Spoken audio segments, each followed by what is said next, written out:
सर्वप्रथम यहाँमा जयमङ्गलको न्यानो अभिवादन टक्र्याउन चाहन्छु।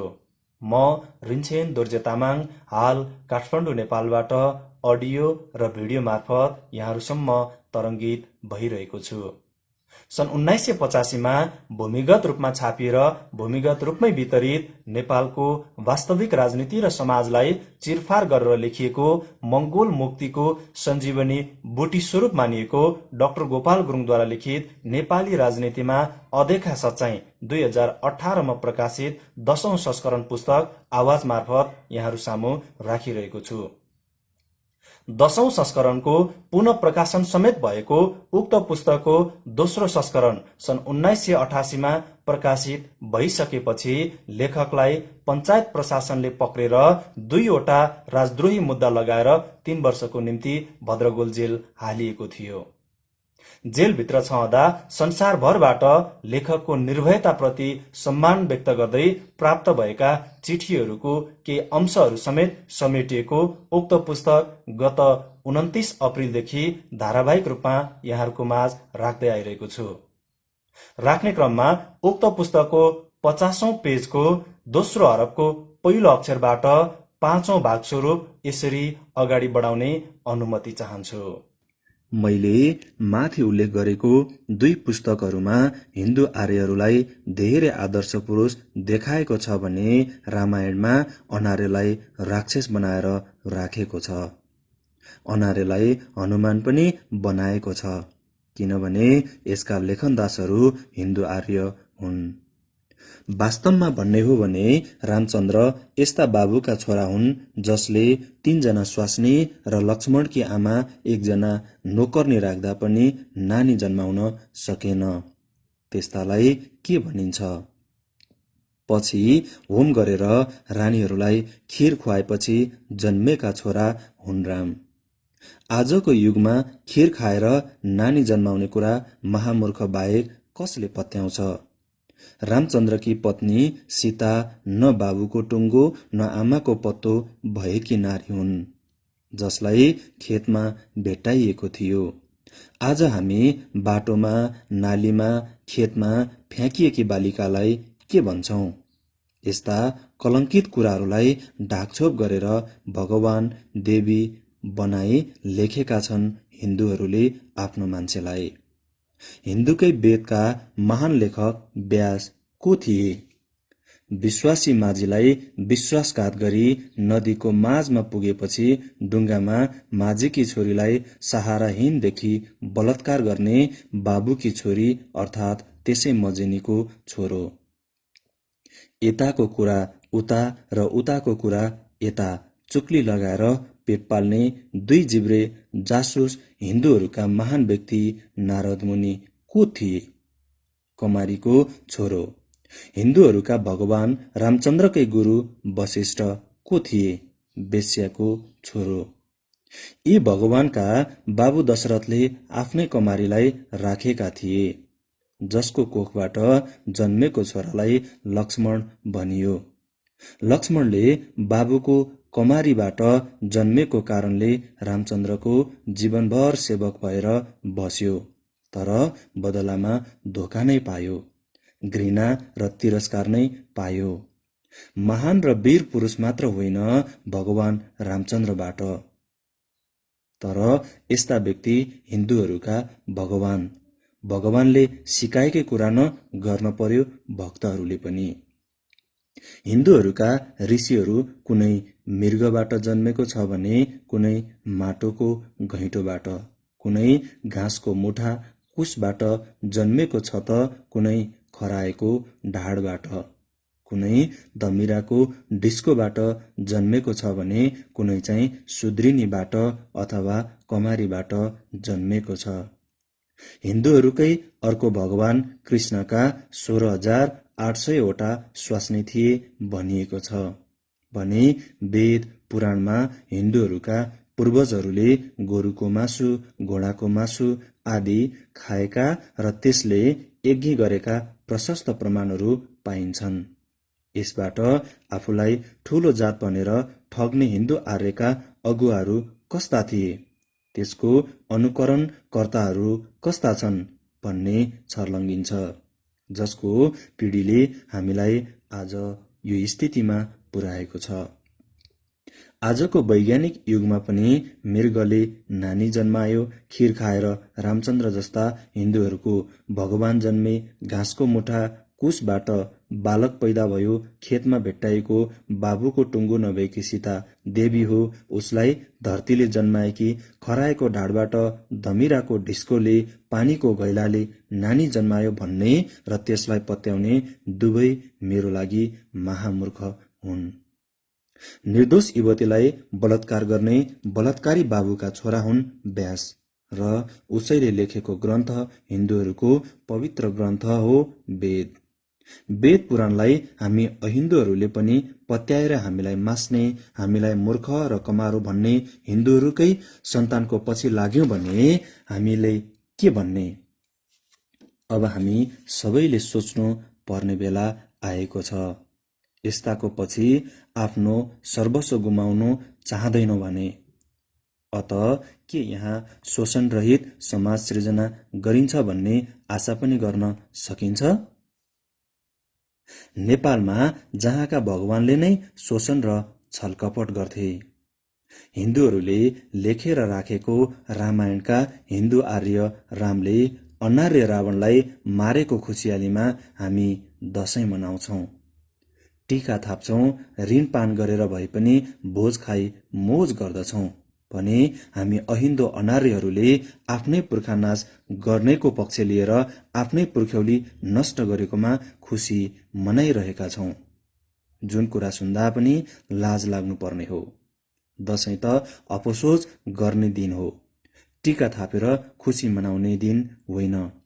काठमाडौँका नेवारहरूले राज्य गुमाएकोमा अफसोस प्रकट गर्ने दिनमा खुसियाली मनाउँदै इन्द्र जात्रा मनाए जस्तै।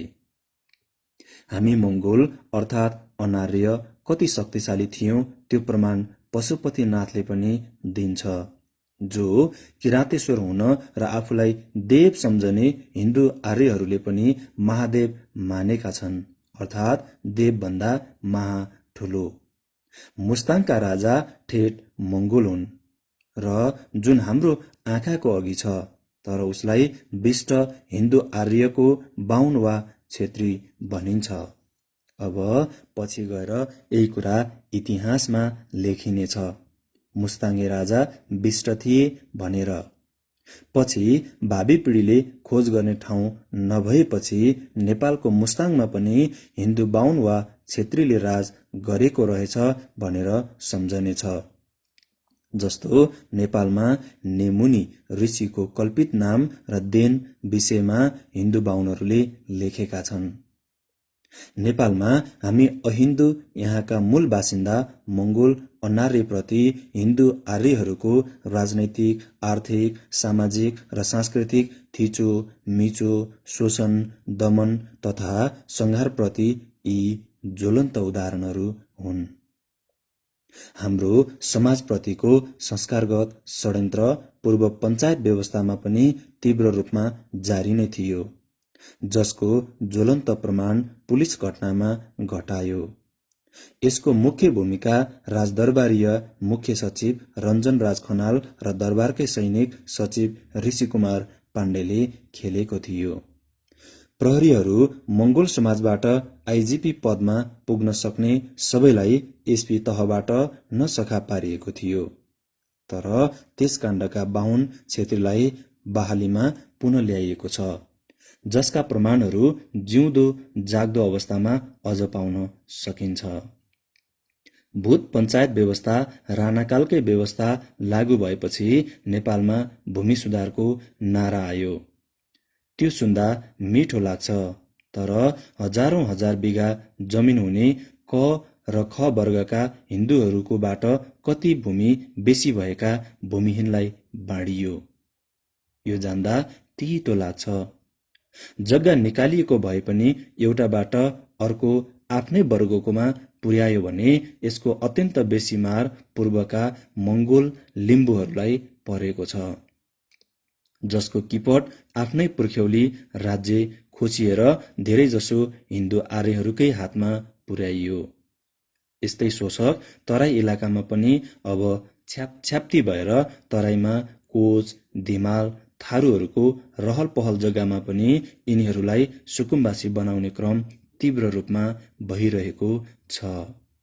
यद्यपि पहिले तिनीहरू मधेसकै झा, कायस्थ, मिश्र, सिंहहरू जस्ता तराईकै बाहुन क्षेत्रीबाट थाहा नपाई लुटिएका थिए। अब थुप्रै थारू, कोच र धिमालहरू बाहुन क्षेत्रीकै हरुवा, चरुवा र रिक्सावाला भइसकेका छन्, जुन केही वर्ष अघि थिएन।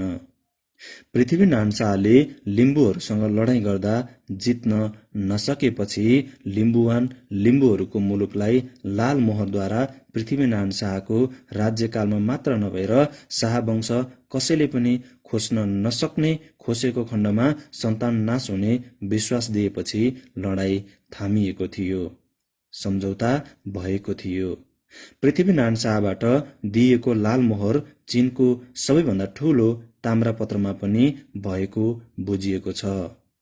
त्यसको सकल अघि सेन वंशी राजाहरूका नाता शाहगहाङ सान सबकबाहाङ थेगिमसँग भएको थाहा भएको छ। मलाई प्राप्त नक्कलमा पृथ्वीनारायण शाहले लिम्बू राजाहरूलाई यसरी लेखेर दिएपछि सम्झौता भएको थियो। श्री श्री श्री नायब रामजी महाराज धिराज, म जङ्गदेव नाम पृथ्वी पशुपतिजी नारायणी शाह बहादुर शमशेर। प्रथम ताम्रय पत्र। स्वस्ति श्री श्री श्री गिरिराज चक्र चूडामणि नरनारायणी इत्यादि बिरुदावली श्री विराजमान मन मन्त्र श्री मानराज महाराज धिराज श्री श्री श्री बडा महाराज श्री पृथ्वी नारायणी वीर बहादुर शमशेर श्री जङ्ग श्रीदेव नाम समर विजय नाममा। स्वास्ति श्री श्री श्री राजा विविध वंशावली आगे त्यहाँ तादीदेखि न किराँत मुलुक बराहा क्षेत्र साङमाहाङ गढ, लोहाङगढ, इलाम मोरङगढ, साक्लीगढ, गढसाङ इत्यादि विविध पुस्ता राजवंशी अपुङ्गेराज थामी लियौं। अरू राजा रजौटा शाखा मासिने तिमी किराँतेश्वरहरू नमासिने हो। तिमीलाई मैले जानेको छु, अघि 10 पुस्ता चक्रवर्ती सम्राट हो। माङ्द वंशी राजा हिन्दू अधिराज भएका कारण तिमीलाई कोहीले राजाले मसाउन सक्दैन। अघि चीन, तिब्बत र अरू राजा बासाहरूबाट पनि अनादिकालदेखि तिम्रो वंशमा समर्थन दिई आएको मैले जानेको हेरेको हुँ। म मेरो लाल मोहर ताम्रापत्रमा बाँधी बाचा बोल कबल गरी सदाका लागि बसेको हुँ। अगर म र मेरा नातामा पछि वंशले यो ताम्रापत्रमा मेरो वचन, मेरो भलोमन, धर्म, विधान यसलाई र तिम्रो राजपाट पिछे खोसेमा सूरजचन्द्र, आकाशको 33 कोटी देवता र पातालका नाग नागेनी, पृथ्वीका मानी पुजी लिएका देवी देवताले मेरो पनि पुरै सदा राजपाट, रिस्ता नाता, वंशभङ्ग भस्म गरोस्। 1966 मा राजाको व्यवस्थाले लिम्बुवानकै किपट व्यवस्था खोसियो। अत पृथ्वीनारायण शाहको प्रतिज्ञा भङ्ग भयो। ती देवदेवीका शक्ति भए अब शाह वंशको भस्म हुने भयो। लिम्बुवानको उभो जगर खोला पाँजा उदो बगर तितेमा छ। जगर बगर महावीर, पाखा, पखेरु, थाक्सिङ, सुर्पा, चपके, खेवा, मौजा, हैकम, मयूर, राजपाट, मुकुटगढीराज, देश भेषतिरो, भारो कर खाएने पाएन, रकम हकार मजुराको 10 लिम्बू 17 थुम अयुधा पनि तिम्रो अख्तियार नामा जमिरहुन् भूमि जेल श्री पाखरेहाङ, चोत्साहाङ, थोर्गेक थिमहाङ, सस्तेरा। जय पशुपतिनाथ, जय श्रीराम। इति श्री सम्वत 1814 सालमा मिति श्रावण सुदी 18 रोज 2 बार अगस्त 2, 1857 मंगलबार मुकामा श्री कान्तिपुरी भवन, गोरखराज मर्त्यमण्डल। शुभ शुभम। एकातिर हामी उक्त लाल मोहरलाई गहिरिएर हेर्दा भूत पञ्चायत व्यवस्थाले पृथ्वीनारायण शाहको वचनबद्धतालाई लत्याइदिएर किपट खोसिदिएको पाउँछौँ भने नेपालका मङ्गोल कुलका हाँगो तामाङ र तमु गुरुङ लिम्बूहरूको नामको पछि ङ अक्षर धेरै नै प्रयोग भएको हुन्छ र ठिक त्यही कुरामा हामी चिनिया मान्छे गाउँठाउँको नामहरूमा पनि पाउँछौँ। यो ङ अक्षर जसरी मङ्गोल हाँचका तमु तामाङ र लिम्बूहरूमा पाउँछौँ त्यसरी नै नेपालका गाउँठाउँहरूमा पनि पाउँछौँ। तिब्बती नाममा पनि यो ङ अक्षरको गहिरो प्रभाव भएको पाउँछौँ। त्यसरी नै त्यस्तै दार्जिलिङ, दोर्जेलिङ, भोटाङ, सिक्किम, सुहिमका नामहरूमा पनि पाउँछौँ। उदाहरणको निम्ति हेरौँ चीनका मान्छेहरूको वंश र नाम। डेड स्याओपिङ, माओ त्सेतुङ, ज्याओ च्याङ लिपिङ, हुयोङ वाङ, जोयोङ नानहो, ङेङ चाइसी, जोङ सुङ, पेङ, जोनमिङ क्विन, सी हाङ, दे चाङजोङ, जिएनपिङ इत्यादि। चीनका गाउँठाउँ नदी नालाको नाम चाङचुङ, तुङहाङ, ग्वाङङोङ, ग्वाङज्वाजे, होङकोङ, बेइजिङ, सङ्घाई इत्यादि।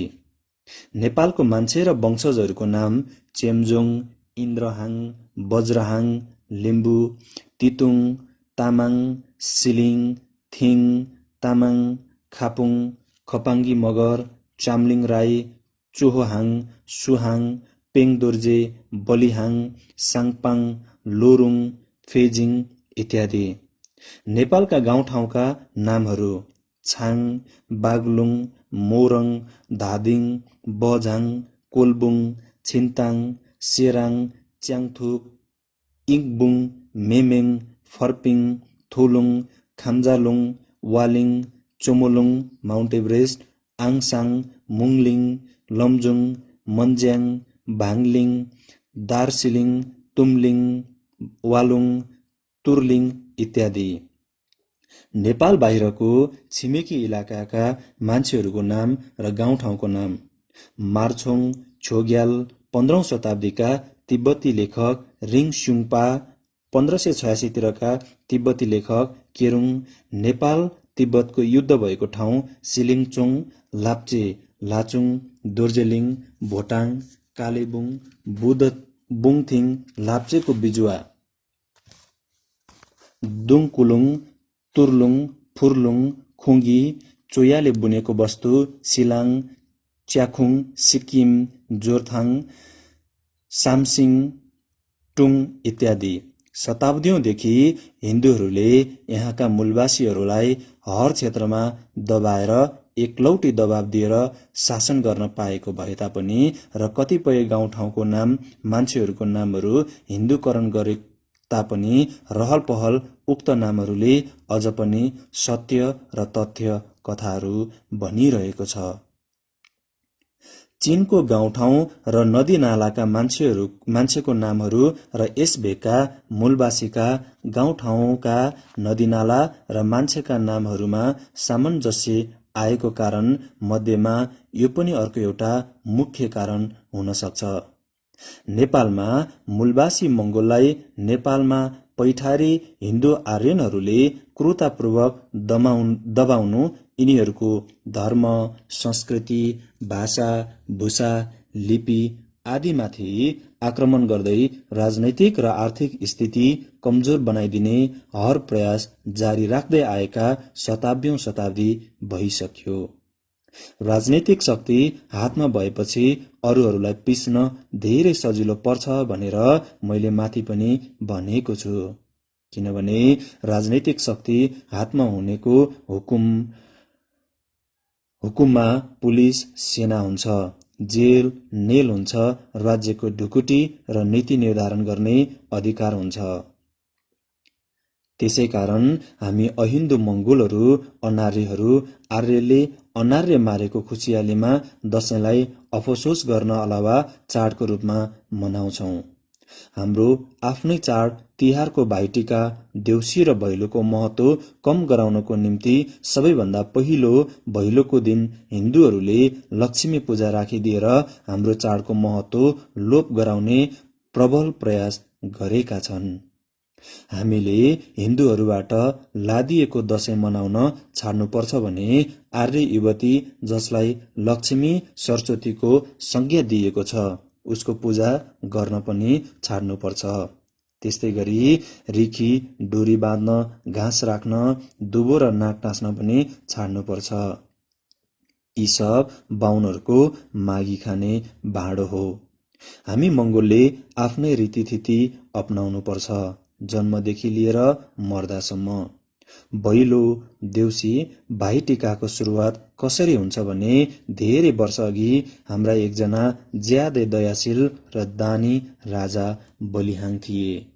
एकपल्ट राजा बलिहाङ ज्यादै सिकिस्त बिरामी हुँदा देशवासी बडो दुखित भए। त्यस राज्यको वातावरण औँसीको रात जस्तै अँध्यारो भयो। राजाले पनि मलाई बचाउने किराँतेश्वर बाहेक कोही छैन, उसैलाई वरदान माग भन्ने सल्लाह मृत्युशय्याबाट दिएपछि देशवासी आफ्ना दयाशील राजाको प्राणको निम्ति किराँतेश्वरसँग प्रार्थना गरिदिए। संयोगवश राजा बाँचे। राजा बाँचेको खुसियालीमा सबैले बत्ती बालेर खुसियाली मनाए, अँध्यारो वातावरणलाई उज्यालो पारिदिए। राजा बलिहाङले आफू बाँचेको समाचार आफ्नो विस्तृत राज्यमा सुनाउन तरुणी तन्नेरीहरू गाउँठाउँमा पठाए, किनभने हिँडडुल गर्न तिनीहरू नै सक्थे। तिनीहरू गाउँदै रमाउँदै गए, किनभने त्यस्ताका समाचारको साधन समाचार पत्रहरू, रेडियो, टेलिफोन, टेलिभिजन थिएन। त्यसरी गीत गाउँदै गाउँ गाउँ समाचार पुर्याउने त्यस्ताकाको चलन आज हामी भैलो र देउसीले चिन्छौं। आज पनि भैलो र देउसी खेल्नेहरूले भन्ने गर्छन्, हामी आफै आएका होइनौं, बलिराजाको हुकुम हुँदा आएको हामी भनेर। त्यसरी राज्यको टाढो टाढोसम्म राजा बाँचेको समाचार दिएर घर फर्कने दाजुभाइ दिदीबहिनी भेला भएपछि तिनीहरूले खुसियाली मनाए। चेलीहरूले माइतीलाई टीका लगाइदिए, माइतीले चेलीलाई श्रद्धा देखाए। औँसीकै दिन नेवार समुदाय मंगोल हाँचकाको नयाँ वर्ष पनि आरम्भ हुन्छ। तर हाम्रो चाडलाई धमिल्याउन त्यसै दिन लक्ष्मी पूजा, हिन्दू चाड मनाउने षड्यन्त्र राजनैतिक सत्ता हातमा भएकाले हिन्दू आर्यहरूलाई सजिलो भयो र सफल पनि भयो। यसरी यहाँका मंगोल मुलका मध्येका नै माथि उल्लेखित प्रतिज्ञा गरेर थामिदिएको भूमि लिम्बुवानको किपट जसरी भूत पञ्चायती व्यवस्थाले निर्मूल गरेर धेरै जसो भूमि उही क र ख श्रेणीका हिन्दू आर्यहरूको हातमा पुर्यायो, भारतमा मंगोलहरूको डरले सुइकुच्चा ठोकेर भाग्दा शरण पाएका हिन्दू शरणार्थीहरूले कौटिल्यको हिन्दूहरूको दर्शनशास्त्री जस्तो कुटिलपूर्ण षड्यन्त्र नीतिले पश्चिममा गुरुङ मगर राज्य उहिले नै कब्जामा पारिसकेका थिए र माथि उल्लेखित आफ्नो रीतिथितिमा हिन्दूकरण गरिदिए। तमुहरूलाई रागा भैँसीको मासु खान लगाउने गिरवान युद्ध हो। 1808 मा उसले हुकुम दियो। त्यस्तै तमुहरूलाई बाहुन पुज्न लगाउने र लामा ध्याबिङ लगाउने राजेन्द्र विक्रम हो। उसले 1826 मा हुकुम दियो। हाम्रो पुर्खा अनार्यलाई मारी आर्यहरूले खुसी मनाएको तिनीहरूको चाडमा हामीलाई लादिदिए। आजको हाम्रो पिढीले अन्धाधुन्द खुसी मनाइरहेको छ, जबकि सही अर्थमा पुर्खाको हत्याप्रति दुखित हुनु पर्थ्यो। हामीले सब आफू मान्छे जस्तो बाँच्ने, आफ्नो पिढीको भाग्य निर्माण गर्ने र राजनैतिक सत्ता कतिको महान रहेछ भन्ने कुरा राम्ररी बुझ्नुपर्छ। हामीहरूले राज्य यी भारतीय मूलका नेपाली भारतीयहरूले लडाईँ गरेर जितेका थिएनन्, तर हाम्रो हाम्रो सोझोपनमा ठगे, लुटे, भुटे, षड्यन्त्रले हडपेका थिए। त्यसैले हामीप्रति राजनैतिक, आर्थिक, धार्मिक शोषण गर्दै हाम्रो धर्म र संस्कृति नष्ट भ्रष्ट पार्न यिनीहरूलाई सजिलो भएर गयो। तर राई लिम्बू धेरै पछिसम्म आफ्नो राज्य, धर्म, संस्कृति, भाषा, लिपिको निम्ति डटेर सामना गर्न पछि परेनन्। त्यसैले हिन्दूहरूले छलबलले फसाए, किराँती भन्न छाडेनन्। नेपालको सेनामा लिएनन् पश्चिमका गुरुङ, मगरको कालीबहादुर र गोरखनाथ जस्तै छुट्टै पल्टन राख्ने काम गरेन। बरु तिनीहरूलाई मात्र किराँती, जङ्गली, असभ्य भन्ने चलन चलाए। वास्तवमा बृहत सोचाइमा नेपालका समस्त मङ्गोलहरू अनार्य, तिनीहरूको शब्दमा किराँती, जङ्गली, असभ्य हुन्। जसले हिन्दू आर्यहरूको कपटपूर्ण नीतिको डटेर विरोध गरे, लडे, लाद्न दिएन, सामना गरे, तिनीहरूलाई किराँती भनिन्थ्यो। नेपाल र भारतमा जम्मै अनार्यलाई किराँत भनिन्थ्यो र नेपालमा ओल्लो किराँत, माझ किराँत र पल्लो किराँत भनिने चलन थियो। हिन्दूहरूले महाभारत र रामायणमा यिनै अनार्यहरूलाई राक्षस भनी लेखेका छन्। जसरी महाभारतमा एउटा भील भन्ने मूलवासी पाइन्छ। तिनीहरूले पनि हिन्दूहरूको विरोधमा सामना गरेकोले तिनीहरूलाई हेपेर भील भनिएको हो। भील जसको अर्थ सुँगुर हुन्छ। हिन्दूको अर्थ फारसी भाषामा लुटार, डाका जस्तो घृणित अर्थ लाग्ने शब्द भए जस्तै भील हेपेर भनिएको शब्द हो। किराँत शब्द गालीको नराम्रो शब्द भएको कुरा गोर्खा हिस्ट्री इतिहासमा फ्रान्सिस टुकरले पनि औँलाएका छन्। राजनीतिक सत्ता आफूहरूले हत्याएपछि एकातिर हाम्रो सबै लुट्न र हामीलाई भुट्न पनि यिनीहरू लागेका थिए भने अर्कोतिर संस्कृतिमा पनि विकृत रूप ल्याइदिनको निम्ति र मूल कुरा हाम्रो पिँढीलाई बिर्साइदिनको लागि शक्ति प्रयोग गर्न डर देखाइन्थ्यो, समाइन्थ्यो र मारिन्थ्यो पनि, जुन आजसम्म कायम छ। लेखक त्यसको शिकार भई 3 वर्ष जेल पर्यो।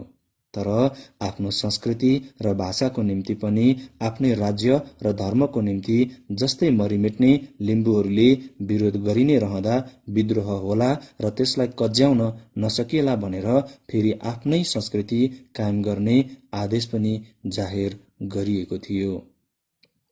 लिम्बुवानमा लिम्बूहरूको आफ्नो परम्परागत संस्कृतिमा नभए पनि रागा भैँसी खाने संस्कार लाद्न कर लगाइएपछि केही वर्ष कर डरले स्वीकारे पनि पछि त्यसको विरोध हुँदा फेरि त्यसो नगर्न हुकुम राजाबाट भएको हुन्छ। त्यसलाई निम्न पंक्तिले प्रमाणित गर्छ। स्वास्ति श्री मान महाराज धिराज कस्य रुका आगे अरुण पूर्व मेची पश्चिम भर लिम्बुवानका सुब्बा गएको 43 सालदेखि 61 सालसम्म दशैंमा सुब्बाहरूलाई राँगा काट्नमा टन्टा लागेको थिएन। 62 सालमा हेमकर्ण थापा सुब्बा भई आउँदा तिनीहरूले राँगा काट्न पर्दामा टन्टा लाग्दा 62 सालदेखि टन्टा लागिरहेछ। अब उपरान्त हाम्रो खास कारणले राँगा काट्न सक्दैनौं। अघिदेखि चलिआएको हाम्रो स्थिति चलाइ बक्से खुसी छौं भन्ने काजी नरहरसिंह थापा मार्फत हाम्रा हजुरमा जाहेर भयो। त्यसर्थ अब उपरान्त अघिदेखि थुमथुमका लाल मोहर बमोजिम गरी ली दशैंमा राँगा बोका काट्नु सुब्बाका घरमा सक्ने हुनेले राँगा बोका काट्नु, नसक्ने नहुनेले नकाट्नु भन्ने इति लाल मोहर बाँधी बक्स्यौं।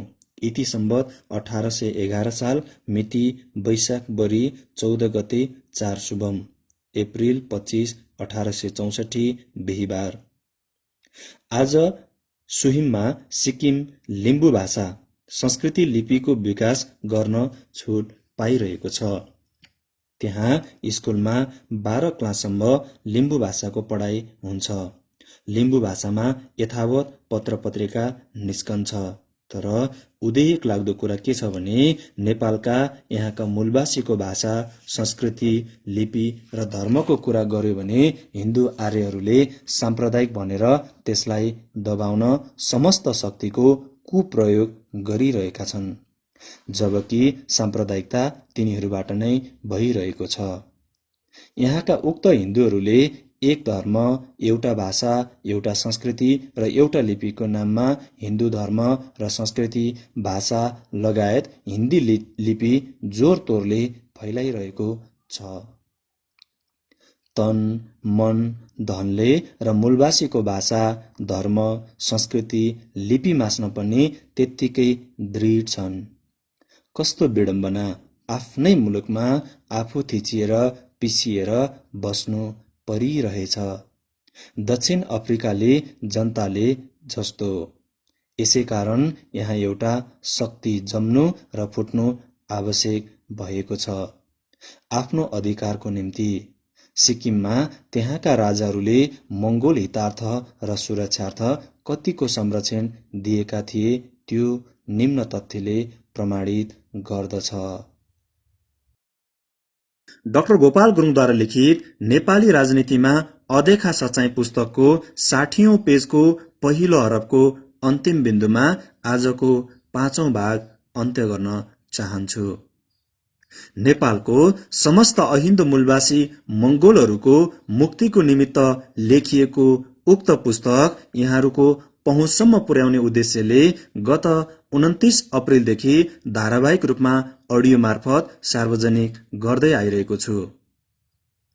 यो पुस्तकलाई अडियो मार्फत सुनेर पुस्तक पढ्न रुचि रहने सम्पूर्ण पाठक वर्गहरूले नेपालको हकमा मंगोल नेशनल अर्गनाइजेसन संगठन विस्तार भएको सम्बन्धित जिल्लाको जिल्ला सभासँग, त्यसैगरी राजधानी काठमाडौँमा केन्द्रीय कार्यालयमा, त्यसैगरी प्रदेशको हकमा मंगोल नेशनल अर्गनाइजेसन संगठन विस्तार भएको सम्बन्धित प्रवास सभाहरूबाट यहाँहरूले पाउन सक्नुहुनेछ।